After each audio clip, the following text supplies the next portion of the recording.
Hey guys, it's me again. So, I'm kind of embarrassed about my storage shelving, but I wanted to show you how I store my year supply of food storage. So, don't worry about the lighting. This is a non-finished room in our basement under the stairs and stuff. So, I wanted to show you what we do for our food storage. Camera around. So, we have this Shelf Reliance. I bought it from Costco and it was about $100 cheaper than buying it from Thrive. Number 10 shelf, which I love, but honestly it's not a must for number 10 cans because a lot of the freeze-dried food we don't rotate through because we don't need to because it's a 20-year plus shelf life. But this Shelf Reliance one I love and I use all the time. As you can see, you can fit any type of basic canned food, and then at the very bottom there is some for those few number 10 cans that I do rotate through. I do Crisco, I rotate a lot, or wheat gluten, oats, and sometimes sugar and rice. But I love it because you can size these to whatever size you want. I have smaller, you can do bigger, and so this is also my year supply of food storage. I have 16 cans of green beans because one of my meals that I'm doing for 4 months needs green beans, and so as you can see it's actually not even all the way full.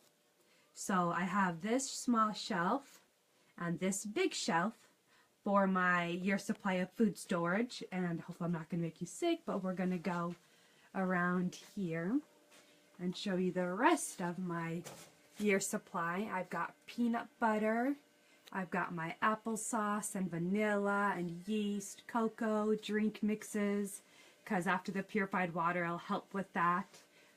Some cooking spray syrup. This is how I do food supply for my oil, because this is what fits on my pantry. Honey, raisins, seasonings, barbecue sauce.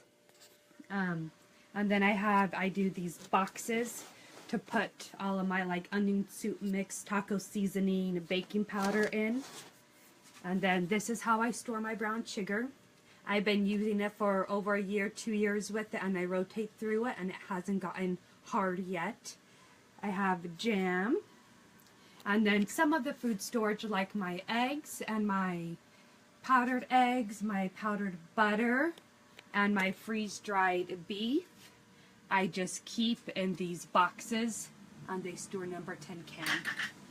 And then I have some stovetop stuffing mix in box for part of our food storage, and then over there further, I'm going to zoom in, is cake mixes and chocolate chips for our comfort food. And then this is what we plan to cook it with. We have an adapter so we can hook it up to a big propane tank or not and do that outside. So my 30-day supply isn't super easy like frozen food. My 30-day supply is just incorporated into my year supply because, as you can see, I do have a lot of this stuff. I would say probably about 80% of my food storage is actually from the grocery store versus freeze-dried food. And then I also have a freezer that I keep it in. Oh, one more thing. I'm going to come out here and show you. This is how I store my flour and wheat. I get these buckets free from, some more. I get these buckets free from the grocery store. I go to Hy-Vee and they have free, or I ask them for their frosting buckets. Depending on the managers, some let you take some and some say they don't have any and you just go back at a different time. And so I store my powdered milk in the case in here, and the wheat I just dump into, I buy a 25-pound bag and I just dump it into these buckets out here. And my flour, it's not opened, my flour I just keep in the bag. So I have 5 bags that fit in this bucket. And it's really nice, and it's probably, I'm not going to swear that it lasts 10 to 15 years because I've only tried flour that's been 1.5 years old.